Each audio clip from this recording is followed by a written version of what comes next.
molt bona tarda, benvinguts a l'Idíl·lic, el podcast itinerant del gènere fantàstic. Avui encetem la nostra segona temporada i ho fem en un lloc que ens fa especial il·lusió. Som a la FanCon, el festival d'oci alternatiu de Palau-solità i Plegamans. És la 11a edició d'aquest festival i també és el festival on va començar tot, on va començar el Quimèric. Just abans de fer el primer programa va ser el primer acte que vam cobrir. Vam conèixer molta gent, ens van posar moltes facilitats per arribar a conèixer, doncs, per exemple, el món del cosplay, el món de les recreacions històriques. Per tant, avui, que ja fa un anyet que tenim aquest podcast nou, que és Hereu del Quimèric, ens fa especial il·lusió poder estar aquí. I com molts ja sabeu, i els que esteu aquí de públic, tenim els mecenes, tenim també altres persones que s'han volgut acostar, doncs aquest és un festival orientat als jocs de taula, als jocs de rol, però també al cosplay, també hi ha literatura, hi ha artesania. És un festival molt gran, amb molt d'espai, amb 2 pavellons, amb una part exterior. Ja coneixerem després amb l'organització una mica què és el que s'hi fa. Però precisament, com que estem aquí a la FanCon, el que volíem és fer un programa adequat a les circumstàncies i parlarem de jocs de taula i jocs de rol. A la primera part del programa tindrem a 2 representants que els tenim aquí de 2 associacions de Sabadell dedicades al món dels jocs de taula dels Wars Games, concretament la Torre de Daus i la Torre Oscura. Així tenim les 2 torres aquí.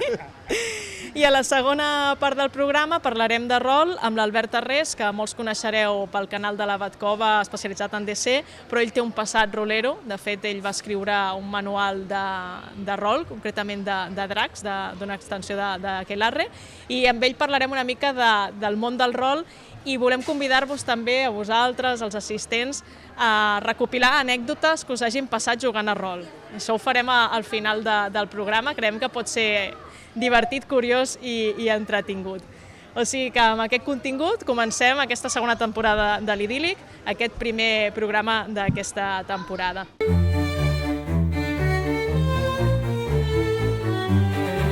Tinc aquí 2 organitzadors de la FanCon i tinc l'alcalde de Palau-solità i Plegamans i la regidora de Cultura. Primer de tot, organitzadors de la FanCon, 11a edició, 12a edició. Volia saber si això va sortir com surten tantes coses en el món friki, d'unes braves i unes cerveses, o ve d'alguna altra cosa? Pues diríem que sí, en una festa major. Va ser un placatge. Jo estava disfrutant de la festa major i em va saltar ella a sobre, literalment, i em va dir «Tengo algo en la cabeza». I ens vam posar a xerrar i vam dir pues això podria passar. I ha passat. Hi ha molta gent que es pregunta, aquest esdeveniment que ha crescut d'aquesta manera, que de fet no és que estigui estable, sinó que cada any incorporeu més activitats, cada cop més gent ubica on és Palau gràcies a la FanCon. Molta gent es pregunta, per què Palau? Sí que, clar, sou de Palau, neix aquí, però molta gent pregunta, ostres, com és que ara que ha crescut tant no s'han anat Sabadell, Terrassa, Barcelona? Sé que és una pregunta molt típica, però la gent se la fa. Doncs bàsicament perquè és Palau i no poden trobar un millor poble, és així de fàcil. És veritat que estan les altres ciutats i de més, però precisament una de les particularitats que té les FanCon és que va molt lligada al territori. I per tant parteix de la participació de les entitats del voltant de Catalunya i de fora, però sobretot les primeres que s'han implicat sempre, Ajuntament, associacions del municipi, juvenils i de més, i han fet que quedi molt arrelat. Si a això li sumem tots els recursos que posa l'Ajuntament a nivell d'espais, queda claríssim que aquest és el millor lloc. Sí, clar, és que els hauríeu de preguntar, com ens esteu aguantant encara? Però és que això, aquest festival existeix, pel miracle que existeix, perquè l'Ajuntament posa de la seva, vull dir, espais, personal també que està aquí, perquè també se senten part del festival, els xispes, brigades, del primer a l'últim, vull dir, són part de la família i cada any estan aquí, després de Festa Major, que és una altra, venim després de Festa Major. Ells, ara els hi veus la cara més o menys resolta, però estan destruïts per dintre. Vull dir, s'aguanten d'aquella forma, perquè Festa Major és una cosa molt potent i després ve la capbuitada de Festa Major, que som nosaltres, però amb el temps ens hem assentat i que diguin ells si la cosa va bé, jo diria que sí. A veure, quan vosaltres arribeu al govern i us trobeu una FanCon ja així de consolidada, què penseu? Aquest esdeveniment friki, què aporta a la població? Doncs un cop vam entrar a govern ja sabíem que existia, ja l'havíem viscut, o sigui que ja era... Ja havíeu vingut, no? Exacte, ja havíem vingut, l'havíem viscut, així que a nosaltres ja ens agradava, no? Al final ja portava 5 o 6 edicions, jo diria que 6, i ja també ens la creien. Des del primer dia doncs, amb en Juan que ens vam reunir, amb l'Adam també, i el dia a dia doncs, ens ha fet creure molt més. O sigui, ja no és la Cap Buitada, sinó que és un festival al qual el govern hi creu, la gent de Palau hi creu, i tothom l'espera. Al final ja ho veus aquests dies, el moviment que hi ha per Palau, i jo crec que es converteix una mica més de l'Ajuntament, es converteix en la FanCon, que és qui domina tots els edificis i tots el pavelló, tot el que tinguin. Doncs avui, per exemple, en parlàvem. Tenim aquí un parell de llocs nous i ja el podem agafar, és seu, i nosaltres encantats perquè al final en fan un molt bon ús i la gent ho gaudeix. Edifici que construeixis, edifici que acaba la FanCon allà, No sé, segurament ara volem fer la piscina municipal, segurament fan alguna cosa. Ja està pensat. Activitats de la FanCon a la piscina? Sí, home, una versió estiuenca, aquests anys que fa tanta calor al setembre, estarà molt bé. Per aquí riuen, jo crec que se'ls ha passat pel cap en algun moment, Bueno, és que aquest pavelló té molta història. Jo crec que en aquests anys hem viscut de totes. Fred, calor, vent, calamarsa, tempesta elèctrica, i quan és de calor...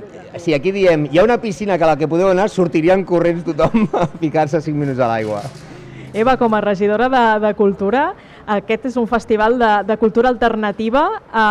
N'hi ha gaires d'activitats que es puguin qualificar així, de cultura alternativa? Ja no només parlo Palau, sinó realment que l'oferta no és molt àmplia, i poder comptar amb un esdeveniment com aquest segur que és un plus.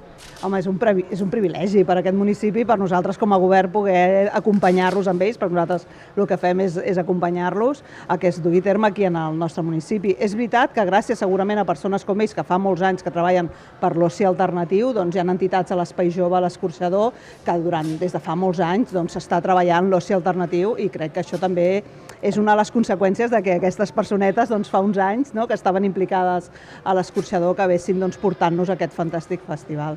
Jo t'haig de dir que construíem la biblioteca i no l'havíem acabat i ja m'havien demanat l'espai. Sí? És espectacular. Jo crec que l'únic espai que no han ocupat encara és l'Ajuntament. Tot arribarà. I parlàvem de la piscina, però és que és més gros, això us ho diré aquí. Parlàvem que anem a construir un tanatori i també ens deien alguna cosa pensarem. O sigui... Partida de rol al tanatori? Mai millor dit. Està bé, no? Al final és bonic que tots els espais municipals estiguin ocupats per l'oci alternatiu, per la gent del nostre municipi, per tota la gent que ens ve de fora, que és moltíssima, i això és el que ens fa grans i ens enorgulleix com a poble, no? Molt bé. Ja, per últim, us volia preguntar als organitzadors, teniu 200 activitats des d'avui fins diumenge.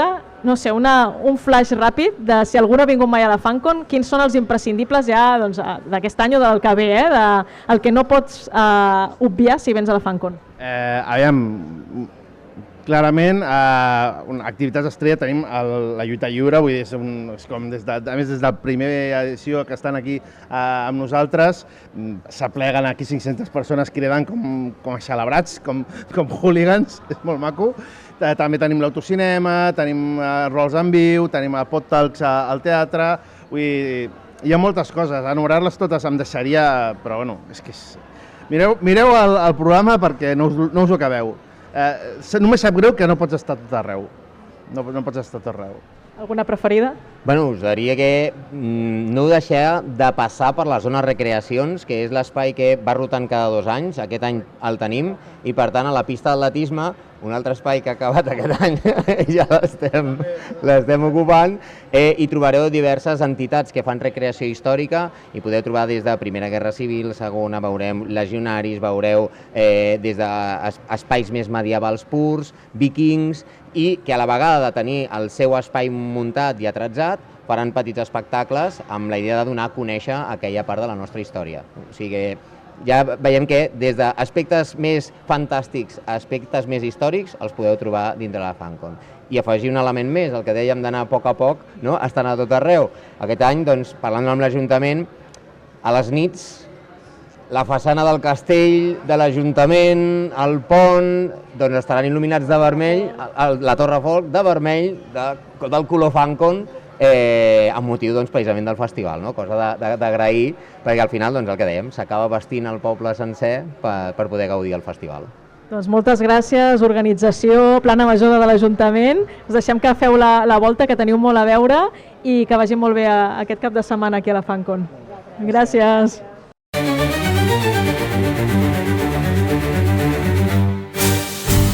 I volem començar doncs, això parlant de jocs de taula i concretament de dues entitats, una que ja porta uns quants anys, que ja està molt consolidada, i una altra que acaba de posar-se en marxa, que acaba d'arrencar. Totes dues, tant la Torre de Daus com la Torre Oscura, aposten pels jocs de taula. Diria que la Torre Oscura és més Wargames, no? Una mica de tot, però sí, sobretot de Wargames. Seria enfocat al Kill Team, al Blood Bowl i també al tallers de pintura. I la Torre de Daus? Sí, bueno, també dediquem a tot això. De fet, va començar sent Warhammer. Bueno, va començar realment com joc de recreació històrica. O sea, imagina, jocs de miniatures històrics i, bueno, és una mica mutant la Torre de Daus. Ara sí que és... Sí, perquè de molts anys, va començar fa 5 o 6 anys, era això, Kill Team, Warhammer, bueno, Age of Sigmar, i ara s'ha decantat una mica més cap a jocs de taula, però bueno, és que és una mica toxicomans. Una cosa i l'altra i és molt viciosos. Jo recordo quan vaig visitar la Torre de Daus que hi havia triquinyueles de puc deixar aquest joc de taula a casa teva perquè a casa meva ja no me'n deixen tenir més? O puc amagar això en el teu cotxe perquè la meva dona m'ha dit que si compro un joc més s'ha acabat? Això us passa en els dos casos? Això és un clàssic, m'ha tocat a un sorteig o coses així. Sí. Bueno, el que fem a Torre de Daus, tenim una ludoteca que pot deixar jocs en reserva. És l'eufemisme, en reserva. En reserva és que tu deixes allà l'estanteria, els socis van jugar amb ell amb cura en cuidado i el dia que tu vulguis marxar o diguis mira, aquest joc me l'emporto, me'l vull vendre, doncs te l'emportes sense cap problema. I Montaner ho fa, comprar diversos jocs, els fica allà i... Estic contribuint, no, a l'entitat? Però a veure, com neixen les vostres entitats respectivament? O sigui, la motivació és aquesta, el dir jo necessito un espai on guardar els jocs i de pas, doncs, per aquí riuen perquè saben que això passa? O és també una voluntat de tenir altres persones amb qui jugar? Perquè a vegades, doncs això, no? Que un es fa gran, té família i ja els grups amb qui es relacionaven més a la joventut o a l'adolescència es van dissolent i falta, doncs, aquesta xarxa. No sé en cada cas com ha sorgit. Començo jo? Doncs mira, en el nostre cas som 3 persones que van començar. Jo sóc molt habitual dels tornejos de Blood Bowl i costa molt trobar espais per jugar. És a dir, per fer un torneig, a Sabadell sobretot, t'ho posa molt difícil. Per cedir-te a un centre cívic, bueno, ells ho saben que també ho han demanat, et fan pagar un segur molt car, que no es pot pagar amb les inscripcions, els horaris doncs, tanquen al migdia, tenen uns horaris molt tancats. Llavors és molt complicat. Llavors buscàvem un joc per poder fer tornejos, per la meva part. Per la part d'un altre company, que és el Toni, fa molts cursos de pintura, també el passa el mateix. Fa cursos a les tendes li cobren una inscripció per poder fer els cursos allà, i bueno, doncs buscàvem un joc on no tinguéssim que pagar per fer cursos i tornejos i per fer un punt de trobada per tothom, per poder jugar. Perquè no tothom, en el cas dels clubs, normalment es paga una quota mensual, no tothom la pot pagar o la vol pagar, i llavors la nostra idea és apostar per un lloc una mica més alternatiu i lliure perquè pugui venir la gent sense pagar una quota a disfrutar dels jocs. En el cas de la Torre de Daus, bé, no hem dit que la Torre Oscura esteu en la ubicació d'una associació de veïns. Correcte, de Torre Guitar. Com va ser el fet de trobar aquest lloc? O sigui, aquí vau haver de subornar després que els centres cívics tanquessin les portes? Doncs va ser un company dels que vam fundar el club, per dir una manera, que es va posar en contacte amb ells, ja sabien que havien col·laborat algun cop perquè havien fet cinemes d'estiu, de coses una mica friquis i tal, i vam parlar amb ells, em van dir, farem una prova, també suposo que per veure quin tipus de gent érem nosaltres, i de moment els hem agradat. A veure si éreu psicòpates o no. Sí, clar, no? Per exemple, quan li vam dir que pintaríem, diu, compta amb el terra i les parets. I diu, no, que no és quadre, són ninos. I bueno, no sé, va ser una mica sobre la marxa. I en el cas de la Torre de Daus? Bueno, és això, és que vaig començar, diguéssim, a portar uns 14 anys, jo per a 6 anys que estic, Però és que van començar al centre, que era un grup d'amics que van dir que diu Alejandro, passar el mateix, no? Volien jugar a jocs de taula, trobem un joc. Llavors van que era un local al centre, amb Snafu, que era l'altra tenda que hi ha, i pues, bueno, la cosa va començar a ampliar, i diu, ostres, es queda petit. Es va crear un local al carrer Moratín, que són uns baixos, i bueno, i va complir la cosa. I van dir la sort que el veí de costat on es va alquilar, i van dir, esclar, l'edifici perquè estava buit, farà uns 5 anys. I llavors van dir, escolta, ens alquiles els baixos, sí, mira, podem fer una porta d'un i l'altre per connectar. Va venir un enginyer, va dir que es podia, i van fer una porta entre dos locals, i ara tenim un local doble, que ha vingut. I hi ha prou socis per omplir el local doble? Home, ara mateix la Torre de Dao està sobre els 90 socis. O sigui, com si venissin tots a la vegada, tenim sort que tenim socis capitalistes que venen 3 vegades al mes, com a molt, o una vegada cada 3 mesos, però 90 socis allà no cabem, ho dic jo. I hi ha gent que aneu cada setmana? Sí, jo sempre vaig cada setmana. Per aquí pregunten, a veure, quan costa això? O sigui, quan costa un local doble aquí? Home, tenim sort que és bastant barat. Tu pensa que cobrem uns 25 euros al mes per soci i podem estar bé i tot per si algun dia passa alguna cosa que també intentem fer menys gastos possibles. Fem guardiola per si demà diguessin els dueños, mira, acabeu de marxar, passar una reforma, qualsevol cosa, no és intenció, però bueno, que són 25 euros al mes i tu... El que passa és que això, el bo que té és que tu tens 24 hores i hi ha gent que va jugar a 10 de la nit. Inclús per les campanyes de Nocheviejas, a a 2 de la mañana s'han de jugar. O sigui, mentre no fan soroll, hi ha gent que se va a 3 de la mañana. Diu, bueno, cadascú. Això passa a la Torre Oscura o encara no? No, encara no, però tot arribarà. No sé si teniu claus també per entrar i sortir tenim claus, qualsevol hora. Passa que al ser una associació de veïns hi ha més activitats. Val. Llavors crec que els dimecres fan ioga o no sé què i bueno. Home, poc compatible, no? Amb els Wargames. Doncs sí, però tenim tots els divendres i els caps de setmana tenim espai per fer. I què jugueu?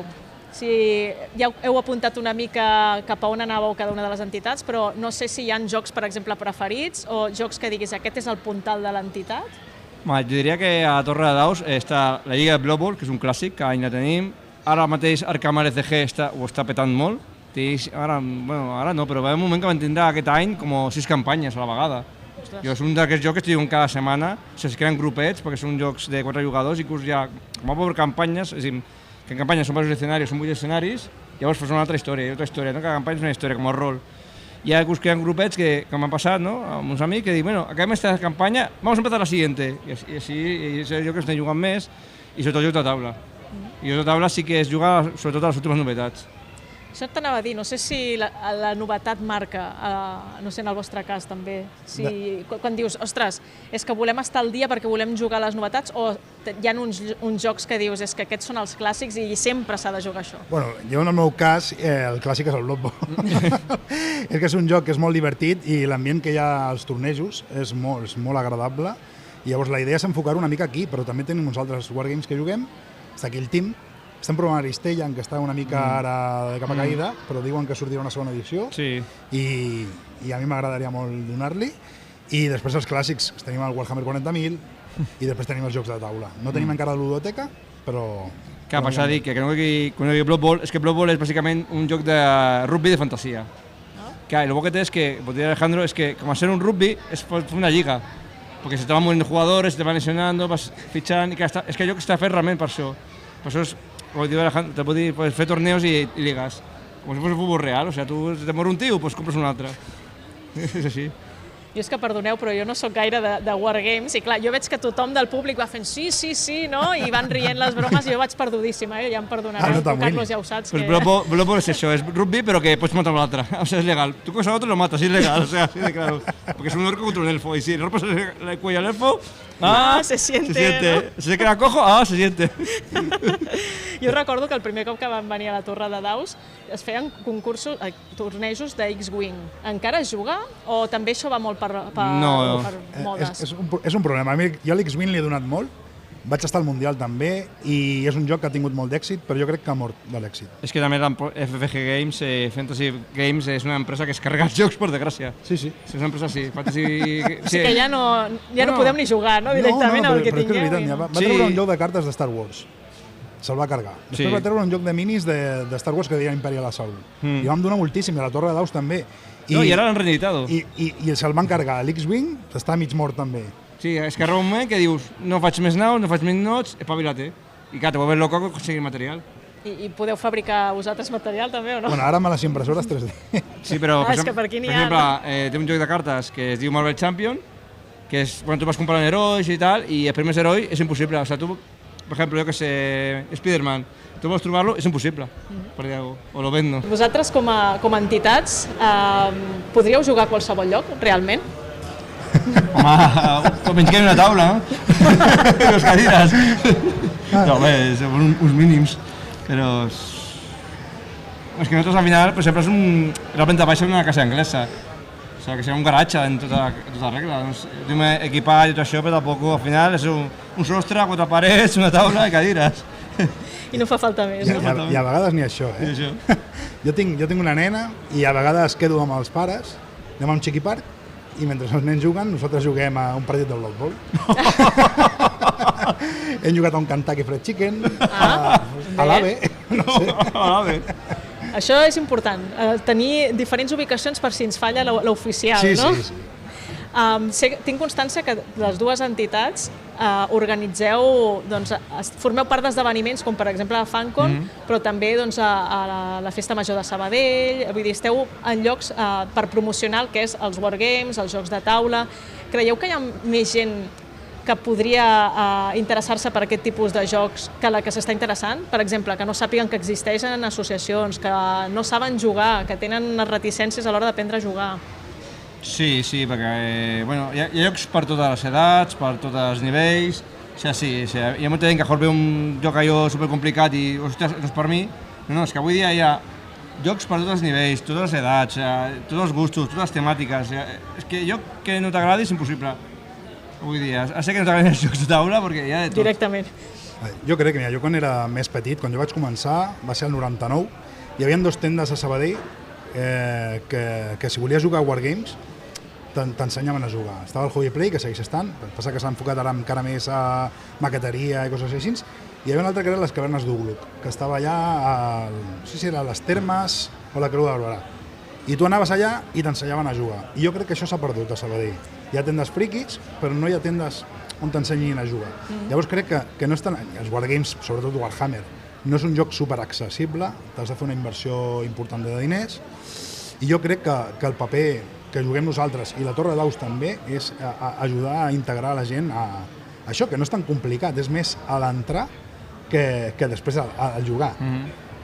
Llavors jo crec que hi ha molta gent, o hi ha gent que no ho veu, que no sap quina és la manera d'entrar i que podem fer un paper important per ajudar-los. Clar, quan s'incorpora algú nou a l'entitat, sempre sap jugar? O hi ha un procés també de persones que diuen jo vull provar i feu aquest procés lúdic d'acompanyament? Sí, per exemple, a Torre d'Aus el que fem són el que diem demos. Jo, per exemple, començo a entrar, coneixia Warhammer i poco más. I amb el temps s'han aprenent. Tu ja amb el temps també vas nivellant, o sigui, vas veient a quines partides pots jugar, quines t'agraden més, quines menys, perquè clar, hi ha un tipus de jugadors. Sempre ja al final vas amb la gent que ets més afí, perquè hi ha gent més competitiva, més pachanguero com jo. Clar, tu no fiques un dia un Eurogamer super de 4 hores, perquè és que jo me muero allí. Clar, per exemple, jo no veig això, perquè clar, fins que no ho proves no saps que és un Eurogamer. O sigui, vas nivellant, però sí que a la Torre d'Aus, per exemple, sí que intentem això, fer demostracions, que diem demos, por ejemplo, al Blood Bowl, oye, no sé jugar a Blood Bowl, ¿qué problema? Yo tengo 2 equipos y probamos. Y hay quien que no le agrada, y hay quien que sí, poco a poco. Yo a Blood Bowl pues entra a la lliga sense saber jugar. Y a base de mamporros, pues bueno, ya cada vez pierdo mejor, como digo yo, pero és això, és que a base de jugar aprens. Clar, no sé si hi ha un moment en què es delimiten quins jocs jugueu i quins no com a entitat. No és que es implanin, és a dir, tu jugues el que et vingui de gust. Llavors, pot passar, vine una persona que jo jugo a 40.000 però vull aprendre a jugar a X-Wing. Sempre hi ha algú que diu, jo t'ensenyo, i porto naus i juguem a X-Wing. I llavors pot ser que diguis, ostres, sí, m'agrada molt, compraré naus i jugarem. O que dius, no, això no és el meu, provaré una altra cosa. Per exemple, el que et deia de l'Aristella. L'Aristella és un joc que va treure Corvus Belli i jo l'havia escoltat però no ho havia provat. I l'altre dia em van fer una demo i m'ha encantat el joc. Vaig comprar un core i tinc minis per jugar. Llavors, si ve una altra persona que vulgui aprendre, doncs podré ensenyar-li a I està guai, és com una mutació, no? Un virus, no? Sí. Bueno, si no acabes jugant sol també, no? O sigui, has de fer una mica d'adoctrinament. Els wargames és complicat. Els jocs de taula sí que hi ha jocs de taula preparats per jugar sol, però jugar sol a un wargame és una mica complicat. Sovint ens diuen que s'estan publicant molt més jocs dels que es poden jugar. Us passa això? Sí, tant, és que el club, per exemple, comprant jocs que es juguen una vegada i ja està. I que, bueno, perquè a part de la biblioteca que tenim, hay un grupo de mecenaje que son 3 euros a 10 euros mensuals, que pots els que vulguis, i són jocs que es compren per la biblioteca.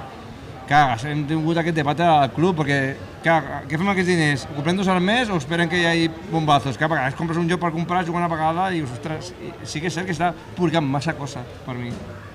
Ens ha passat. A vegades dius, quan ets petit tens molts de temps i no tens diners per comprar tot el que vols, i quan ets gran tens diners però no tens temps. Llavors sí que passa, que compres jocs i estan allà a l'armari agafant pols perquè no ha pogut quedar amb els amics per provar. Hi ha molts somriures còmplices aquí entre el públic. Això us ha passat segur, no? Segur, sí.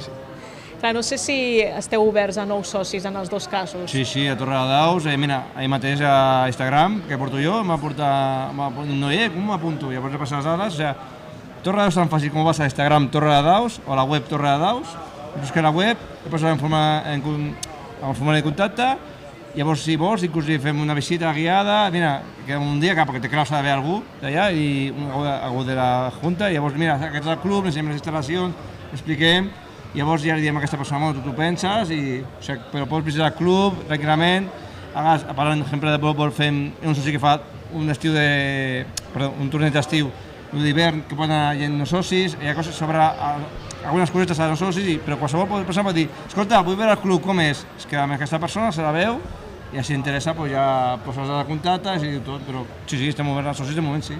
En el nostre cas, acabem de començar, però bueno, també estem oberts.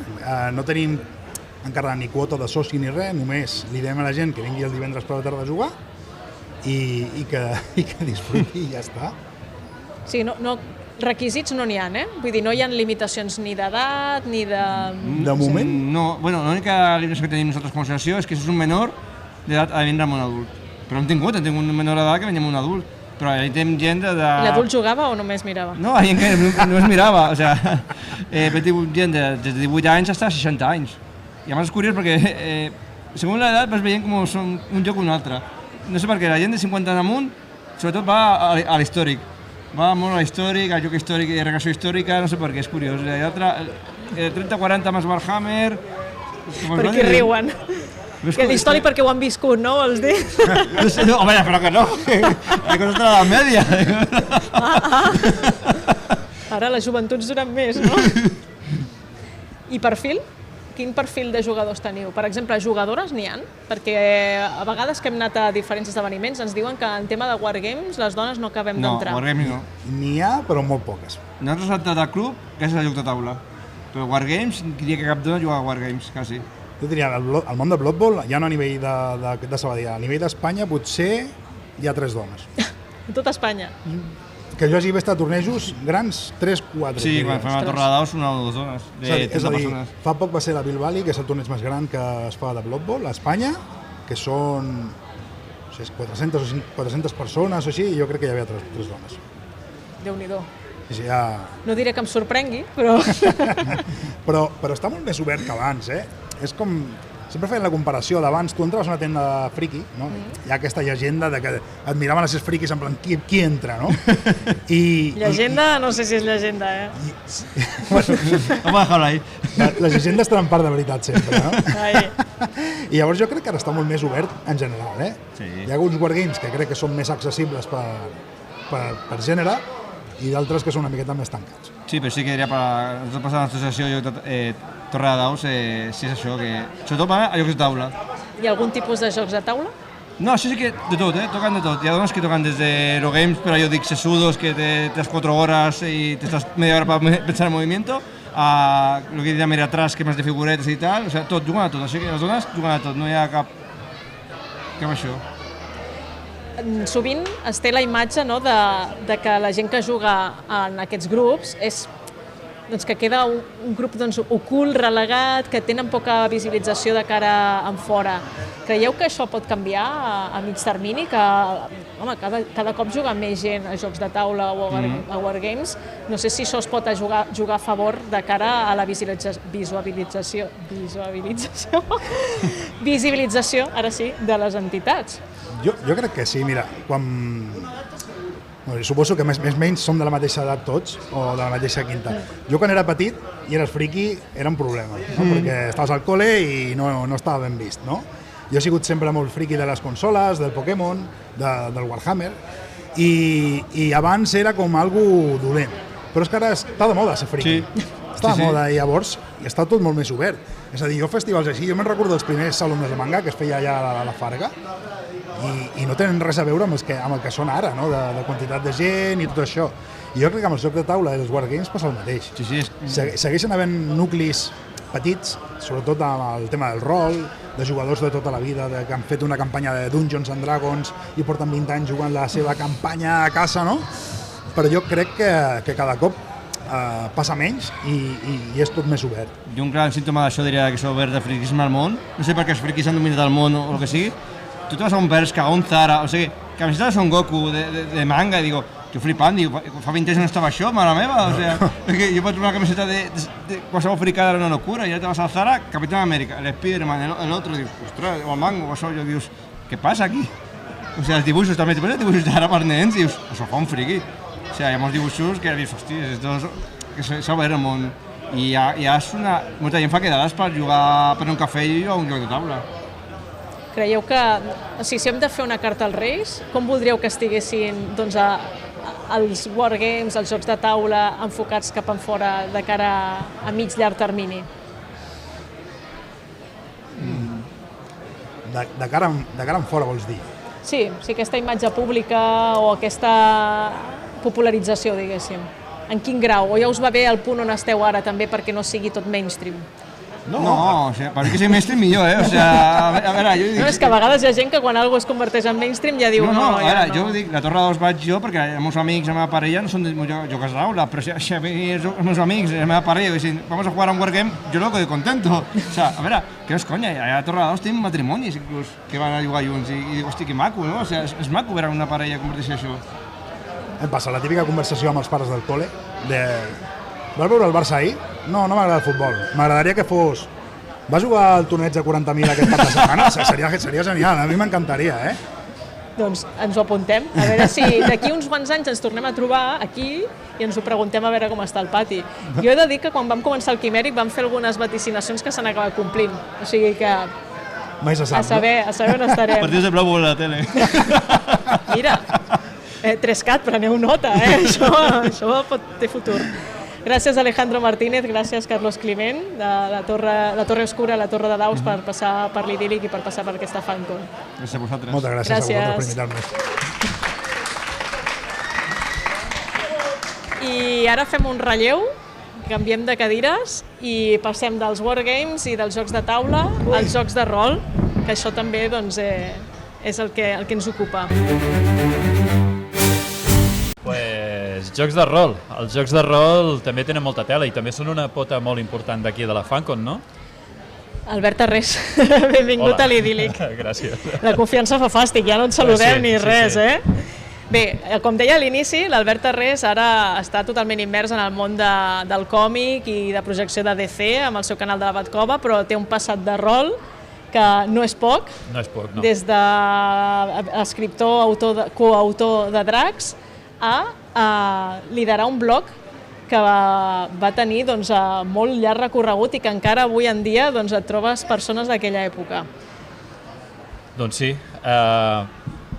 el rol va ser la meva primera gran passió, vaig començar molt jove i això em va acabar portant a provar tot tipus de jocs, a col·leccionar massivament manuals i suplements de rol.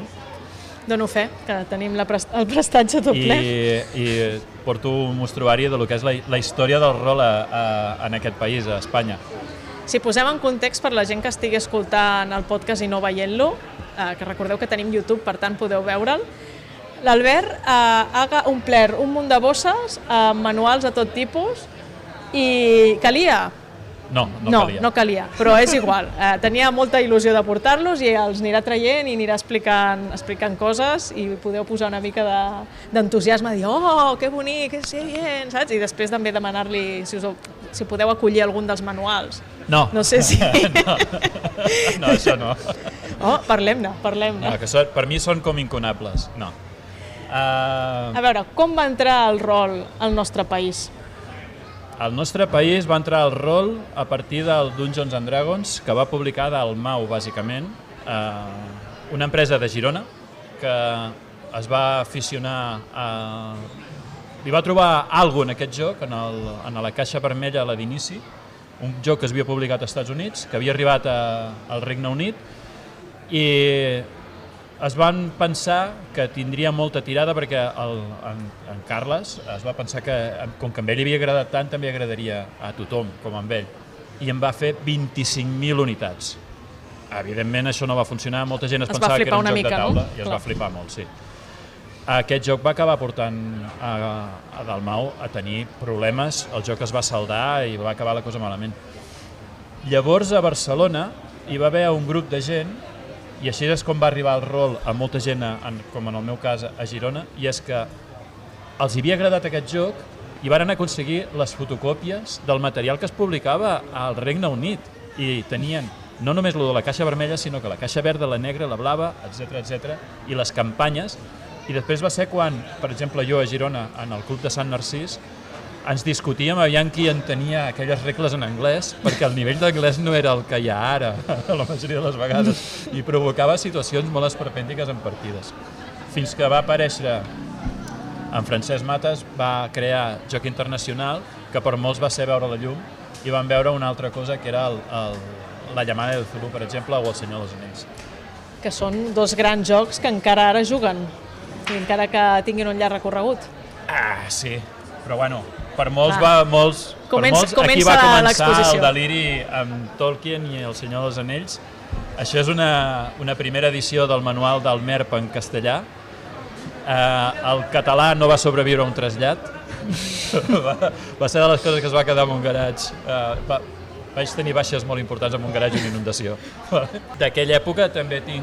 Bueno, això és una edició posterior, el primer no el tinc, que és un dels altres tòtems, que és la Llamada de Cthulhu. També hi havia una edició en català, és tot d'aquella època. Veieu que van sortint papers de dintre, perquè papers, fitxes, apunts, es nota que s'ha jugat, vull dir, no és per exposar. Però en allà es varen arriscar a portar coses molt interessants, que després algunes han envellit fatal, com és el Run Quest, que amb el Run Quest molta gent, abans que arribés Bola de Drac, ja havien visitat el Japó amb el famós suplement Tierra de Ninjas, amb els shinobis i els samurais. Això era una cosa molt al·lucinant. Després venia Bola de Drac i tothom descobria el Japó i ja és, jo ja hi he estat, saps? I he jugat. I he jugat, sí. L'Aquelarre, el que es va convertir en la meva passió, el primer joc de creació nacional en l'estat espanyol per Enricard Ibáñez, que s'ha convertit en un amic. També hi va haver-hi intents de fer coses en català via subvencions de la Generalitat. No varen funcionar massa bé, més enllà de fer la publicació per justificar la despesa. Quins temps aquells en què la Generalitat subvencionava rol? I aquesta primera etapa va portar coses molt interessants, com un joc que va ser el Rolemaster, que és un dels que ha envellit pitjor. Abans ho comentàvem fora de micro aquí amb la gent. Tenies taules per absolutament tot, fins i tot per anar al lavabo, i d'aquí al costat bufava el vent quan tu orinaves i coses així.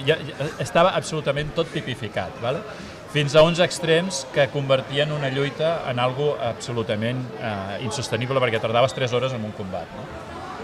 I d'anècdotes d'aquestes en podríem explicar moltes. Ensenyaré més coses. Hi va haver intents de tot tipus de portar grans franquícies en sistemes de joc alternatius. El de James Bond va funcionar prou bé durant una temporada. Se'ns va publicar un manual de com fer rols en viu, i ho dic aquí especialment perquè a la FanCon és un lloc on es fan molts rols en viu. Com que en aquells moments ningú sabia com es feia això i tothom no la va avalar, hi va haver una certa gent que va dir jo us ensenyaré a fer rols en viu i almenys tindreu un mínim de marc normatiu per fer-ho. em va sorprendre que just post-pandèmia, em vaig trobar amb gent que encara feia servir el Killer, aquest joc, que va publicar joc fa més de 20 anys, 25 anys o més, que encara el feien servir per fer partides de rol en viu a l'àrea metropolitana de Barcelona. Aquest no ha envellit, no? Sí, està realment bastant superat, Aquest silenci dramàtic era una resposta. Sí, això era molt old school. El rol ens va portar a tenir meravelles com el Commandos, que encara hi ha gent que juga a versions. Hi havia coses molt nostàlgiques, però bastant infumables com a sistema de joc com el Príncipe Valiente. Hòstia, aquest es veu molt retro, realment. Realment és molt retro. Deixa'm treure un exemple d'algú molt curiós que ha passat aquí a Espanya i va ser d'abans dels Berkamis. Això és com la bossa del Doraemon, No sabeu tot el que porta aquí dintre, Tinc aquí, que precisament m'he trobat el seu autor i hem estat parlant una estona, és el Reflejo. Fins on jo sé, el primer joc autopublicat sense campanya de crowdfunding ni mecenatge ni històries d'aquestes. De fet, va ser una lluita brutal aconseguir portar això a una editorial, a editar-ho amb el Quarks, que era aquell programa de maquetació que hi havia en aquells moments. Tot això, evidentment, abans de que hi hagués internet. Però va funcionar. Es va poder fer una tirada, no sé si va anar sobre els 500 o 800 exemplars, i encara el pots trobar de segona mà en algun lloc. I va tenir una segona edició amb No Solo Roll, la infame editorial que ho ha acabat espatllant tot en aquest país. Bonic que t'hagis trobat l'autor aquí. Significa molt del que és la FanCon, Sí, és que, com he dit en la intro, saltant-me la salutació, les FanCons tenen lo dels Wargames, lo del wrestling, lo de les recreacions històriques i els jocs de taula com a potes molt importants, però és que tenen un espai dedicat al rol que fa fredar. Jo he estat en molts festivals i hi ha pocs que dediquin tant espai al rol com aquest. Després, actualment, hi ha moltíssims exemples d'autopublicació de coses que estan funcionant realment bé. Aquí a Barcelona es va publicar aquest de Bola de Drac, que funciona com un tiro, i a les Celsius, que vam estar les de l'any passat, em vaig trobar en què creaven un joc de rol de zombis basat en les novel·les d'en Carlos Sissi, i dic, hòstia, això ho haig de tenir, sí o sí, saps? Que no hi ha jugat, però no passa res. No hi ha jugat, no passa res. Aquesta és una de les coses que a mi m'agradaria preguntar al públic. Quants jocs de rol heu tingut i que no heu jugat, però que els heu llegit i us encanta tenir a les estanteries? Hi ha algú que li hagi passat això? Veig que s'aixequen mans. Sí. Doncs això és una de les creus que tenim. Llavors, jo, com a dèria personal, a mi m'ha tirat molt fort per al tema de l'Overcraft. Hi ha gent que tira molt pel Mazmorreo, que és un dels clàssics, que és el Dungeons and Dragons. A mi sempre m'ha tirat molt més el Dungeons i la llamada de Cthulhu, i realment hi ha hagut una oferta molt variada. A part d'aquell primer manual que continua sent la base per molts jugadors i que s'ha editat en noves edicions per De Beer, crec que és, hi va haver intents de fer-ho amb altres sistemes de joc, com el Rastro de Cthulhu. El sistema de joc per mi és infumable, algun show no el suporto, amb lo bé que funciona el BRP. Hi va haver intents de portar-ho a una edat fosca. Aquest funciona com un tiro, està situat a l'any 1000. És una de les millors ambientacions que he vist mai de Cthulhu en plena edat mitjana, però potser la meva favorita és la Delta Green, us porto en fotocopis perquè això és molt difícil d'aconseguir aquí a Espanya, i és una ambientació actual, fins i tot algo distòpica i futurista, en la que hi ha una agència governamental no oficial i secreta que lluita contra aquests ens còsmics. Molt recomanable. I després hi ha hagut molts intents de treure altres productes com el Conociendo a Cthulhu, l'Overcraft. Aquest és molt curiós, perquè te'l porta més o menys al burlesque de l'edat victoriana, potser un pèl més endavant. L'ambientació està molt bé, el sistema de joc, bueno, però sempre pots aprofitar tota aquesta informació per poder jugar amb altres sistemes, no? I després hi ha coses molt estranyes que s'han aprofitat de coses amb sistemes oberts que no han de pagar drets i permeten treure publicacions d'aquest tipus, no?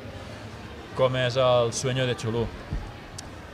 Cthulhu és una d'aquelles coses que ara s'ha publicat molta cosa perquè s'han alliberat els drets de l'autor de Lovecraft. Per això ara hi ha hagut una proliferació brutal de material d'aquest tipus. Podria seguir traient manuals i explicant moltes més coses de les que porto, però a mi m'agradaria entrar en una altra cosa, i és les anècdotes que passen al voltant d'una taula.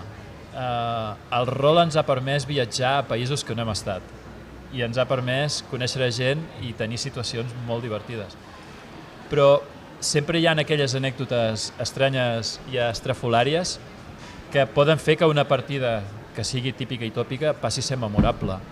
Jo explicaré una en l'entorn medieval a Catalunya, amb el joc d'Aquelarre, per exemple, i és que jo em vaig trobar que en el grup de joc, dirigint jo la partida, a un dels jugadors se li va emparrar, entre cella i cella, domesticar i domar un senglar per poder-lo muntar, perquè ell, la seva fitxa de jugador, era un jugador de talla molt petita i ell va argumentar de tot tipus de maneres que aquell animal el podia muntar i era una muntura que podia funcionar.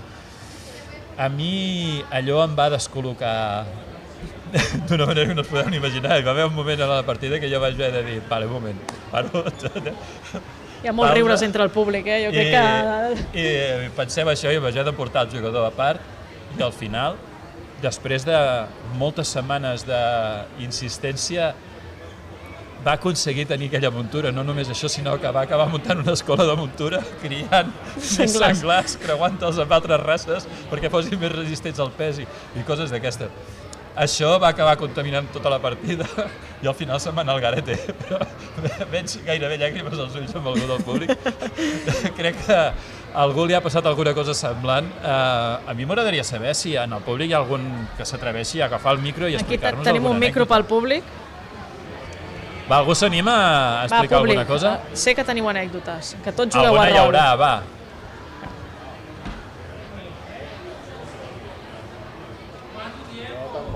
Ui, espera.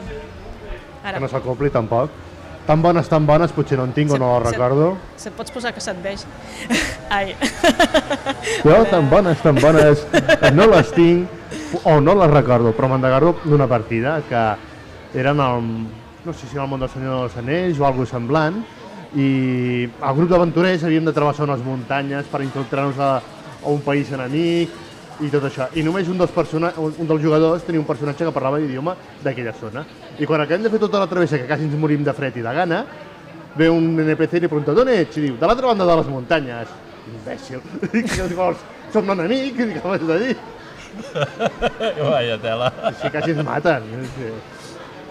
I abans comentàvem amb un company, Carlos, la partida que vam fer l'última del Cyberpunk, allò va ser... És que...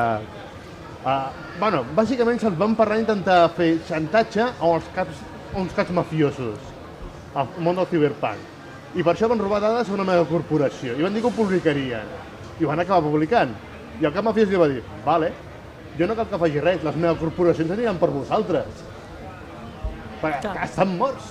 Si acabes de dir que has filtrat informació de Microsoft en una època que qui mana... No, però explica bé, perquè a sobre... Sí, explica tot. Abans el que volíem fer era una estafa de criptomonedes, o sigui, una experimento, jo dic, que érem tres, i eren dos dels jugadors i vaig dir, mira, jo em quedo així mirant, perquè és que estic flipant la partida que esteu fent. I aquesta partida també al club de Torredaus va ser molt divertida, la llamada de Cthulhu, que era un grup de personatges que estàvem a mig de la muntanya en una cabanya, i hi havia uns monstres a fora, no? I bueno, la qüestió és que les tirades van sortir tan malament que es vam matar nosaltres mateixos. O sigui, per exemple, podíem fer un còctel molotov. Què passa? El còctel molotov se le cayó encima d'altre personatge. Jo vaig agafo aigua, vaig tirar... Bueno, que el màster estava així, es va quedar mirant el màster i dient, bueno, és que us esteu matant vosaltres mateixos, dic, què esteu fent? No sé. És com un autogol, no? Aquest màster era boníssim, jo em poso bé amb vosaltres, perquè jo faig això i les històries ho muntem vosaltres sols, o sigui, com passa a Cyberpunk, i us enredeu vosaltres. Però això va quedar així, diu, mira, com el meme del Travolta que fa així. I dic, així estan els monstres, dic, per què voleu monstres? Esteu matant vosaltres. O sigui, perquè això, vaig tirar de medicina, vaig fallar, i en vez d'aigua vaig tirar alcohol, una burrada va passar allò. O sigui, al final ens vam matar entre nosaltres mateixos, de los torpes que éramos. I aquesta partida va ser molt bona. que pues, de que acompaña, es que Cthulhu es una mica así, eso, que era un geólogo, y dice, voy a identificar esta piedra, y va y falla. Un geólogo, y vale, muy bien. Un gran geòleg. Un gran geòleg. Mira, acabes d'obrir un meló molt important. En el rol sempre hi ha una de les màximes i és que una tirada no t'espatlli una partida. Sou molt de defensar, fer tirades a darrere la pantalla, perquè els que fan de màster, de directors de joc, o com se li vulgui dir, solen tenir la pantalla, que després això donaria per fer un programa, o sigui, pantalles de 3 cossos, que siguin apaisades, que siguin verticals, de 3 cossos. Per allà hi ha un del públic que conec que té una pantalla personalitzada metàl·lica del seu joc, que precisament és el joc de Reflejo que us comentava fa una estona. Però la pregunta és la següent. O sigui, sempre tirades obertes al públic. Amb la mà. Amb la mà. Va. La versió pobra, Això és una altra, la pantalla tapa les teves tirades, però també pot tapar els jugadors si fan trampes. Xan, xan, xan, xan. Exacte. Aquest dels jugadors tramposos, sempre n'hi ha algun. De tirar els daus, pot tirar uns altres daus per fer el soroll i ja tenen la tirada posada. Hòstia, però tu amb quina gent jugues? En gent que creu que fer xantatge a bandes mafioses és bona idea. Molt bona aquesta. Doncs... Un moment, hi ha alguna anècdota més per aquí? Perquè jo crec que hi ha gent susceptible de tenir moltes anècdotes. Bueno, nosotros empezamos jugando de tapadillo porque empezamos jóvenes y suspendimos todos de 5 para arriba y quedaron todos los juegos confiscados y teníamos que dejarlos en casa de un amigo y entregar todo el material en casa durante el curso. Empezamos por ahí, estábamos con el Rolemaster y en unas tiradas de estas de miles de tablas uno se cayó nada más empezar la partida, iba con su armadura completa, se fue a bajar del caballo y como está todo establecido, falló y se partió el cuello. También hizo una pifia de menos 400 y pico y cosas de estas. Y en una recreación de la partida del Señor de los Anillos, cuando acaba la batalla que cae Sauron, la noticia llega al norte porque las águilas la llevan y tal, fueron nuestros personajes las que los llevaron y en el combate definitivo, en una tirada de estas que no se sabía que iba a salir, quedó uno de los dados escondidos entre las botellas y dijo el máster, ¿vale el dado o no vale el dado? Era un crítico bajo, un crítico B, que estábamos muertos, las decenas eran un 0 y faltaban las unidades, dijimos que salían, apartamos las botellas y había otro 0, con lo cual salimos victoriosos y aquello parecía la Champions. Y el máster llorando por el suelo y quedó épico. No fue la primera vez, al mismo máster le saqué 2 20 y un 18 para cargarme en el Dungeons, para cargarme un dragón en otra partida. Bueno, els dracs a Dungeons són per matar-los. Claro. Pues això és una màxima. Però a mi em consta, Frank, que també tens una anècdota relacionada com això del porc senglar, ¿Cuál? Ahora no me acuerdo. De companys que trien animals per... Sí. Un compañero se empeñó en cargar con un rinoceronte, se transformó en rinoceronte, se empeñó en cargar contra un balrog de piedra y se le sentó mal que se llevase un crítico en la cabeza y acabase cayendo. No le gustó. Normal. Però bueno, fins ara tot sembla que el món del rol ha sigut flors i violes, però hem tingut 2 o 3 punts d'inflexió que gairebé acaben amb l'afició a aquests jocs a Espanya. Recordeu, i per això he portat una cosa per fer memòria, perquè sí, Perquè sí. Algú recorda l'any 94 quan Telecinco es va encarregar de dir que un jugador de rol es havia dedicat a assassinar penya i deien l'assassí de la katana? Que no confonguem amb l'assassí de la katana del 2000, que això era un parricidi que no tenia absolutament res a veure amb el rol, però que molta gent els confon. Doncs, senyors, almenys en el meu cas, a mi això em va fer donar moltíssimes explicacions a casa de, a veure, aviam nen, tu què fas quan t'ajuntes amb aquells? És el mateix que diuen a les notícies a la tele? No és ben bé això, mama. Però és que jo t'he sentit fer coses que semblen un exorcisme. Dic, això sí, mama. perquè jo portava un mag que era i feia rituals d'invocació. I esclar, com expliques que tu fas rituals d'invocació quan a les notícies t'estan dient que un satanista ha matat a un tio anant pel carrer amb una katana? Pues amb moltes dificultats, Karen. I la katana te l'has comprat en honor, no, també? Bueno, aquesta és la katana de la Hattori Hanzo de Kill Bill, però és que, aviam, són polifriquis. Jo vaig veure això en un lloc que no té res a veure amb les Fancon i no vaig poder-me resistir a tenir una katana com aquesta. Però bueno, era per fer memòria això. Que estava en una funda i una caixa i fins al dia d'avui que ha pogut treure-la i ensenyar-la. Sí, però que és maca. Un petit apunt. És preciosa la katana.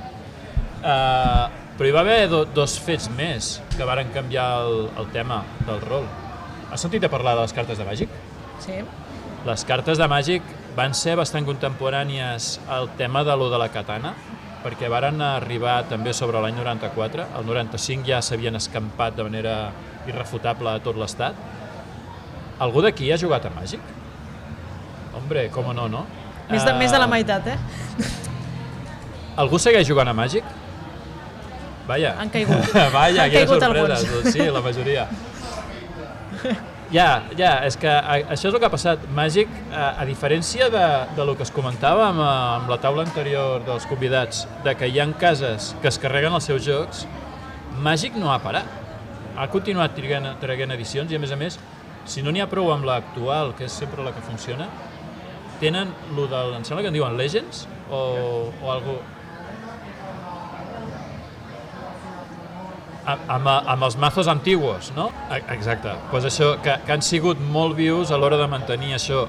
I aquest continu acompanyament del joc va fer molt de mal a les publicacions de rol a Espanya, que estaven en un mal moment, i fins que no va arribar un joc més tard que era Vampiro la Mascarada, aquí el rol en els clubs ni l'oloràvem, perquè ens miraven tothom molt malament. Jo recordo que ens havien de tancar en habitacions més petites, no podien jugar obertament en el club a rol des de lo de la katana. Però va arribar Vampiro la Mascarada, a més, anaves amb aquelles que segons el màster necessitaves 2 bosses de daus per seguir el joc, no? I després, més als 2000, ha tingut com una segona etapa daurada en la que les editorials han tornat a fer rebrotar els jocs. Aquelarre va tenir la 3ª edició, el Senyor dels Anells ha tingut l'Año Único, la Llamada de Cthulhu ha tingut una 7ª edició, i així amb tots els tòtems. Dungeons and Dragons està en un moment màgic i daurat. De fet, jo estic jugant una campanya de Dungeons que, a més, combina una altra passió meva, que són els llibres de fantasia medieval, que és una campanya situada en la Dragonlance, amb la qual cosa ara és un moment molt maco pel rol. En general també, no? Sí. Ara el rol, com que tot el tema friki prolifera, el rol també s'ha ficat a l'estela. Jo crec que els dels jocs de taula ho està fent millor, però el rol també ha proliferat positivament. Doncs veurem cap on va. Sí que amb sèries com Stranger Things s'ha posat la punteta perquè les noves generacions hi entrin, i des del això és guai i no des de l'estigma com podria passar amb les nostres generacions. Molta gent no recorda ara que ET ens ensenyaven a la cuina, com abans de veure ET estaven jugant als jocs de Dungeons and Dragons amb figuretes allà sobre la cuina. I Stranger Things, evidentment, amb aquesta onada del polifirquisme en positiu i de ser reconeguts i no assenyalats, el fet que els nens juguessin a una partida del Dungeons and Dragons ha ajudat moltíssim, evidentment. Això, i que hi va haver aquelles versions lliures de drets que tothom podia publicar material per les edicions antigues del joc de manera lliure. Em permets un apunt final. El rol aquí a Espanya va tenir un paper fonamental al Club Aurin de Barcelona, i aquesta setmana ens ha deixat un dels seus membres fundadors, que també va ser responsable de crear la revista Troll i que ens va introduir a molts, que és en Luis Destrés. Per tant, per la meva banda, la part del rol queda dedicada a Luis Destrés, la figura i lo important que va ser per al rol. I perdoneu que us hagi tallat l'aplaudiment.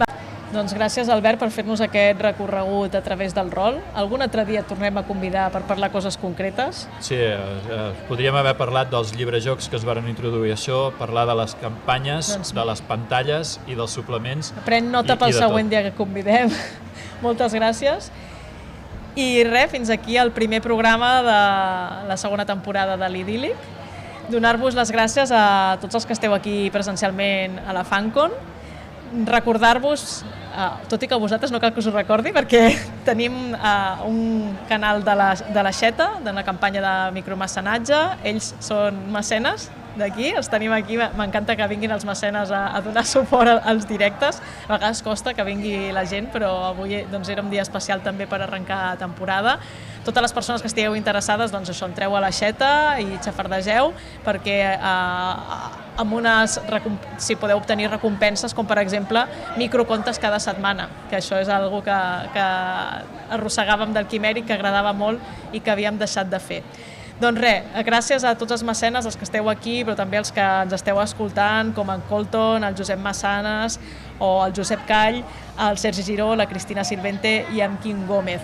Recordeu que ens podeu escoltar a iVoox, a Spotify, a Apple Podcast, i també tenim YouTube, on podeu veure els bolos que organitzem nosaltres en directe.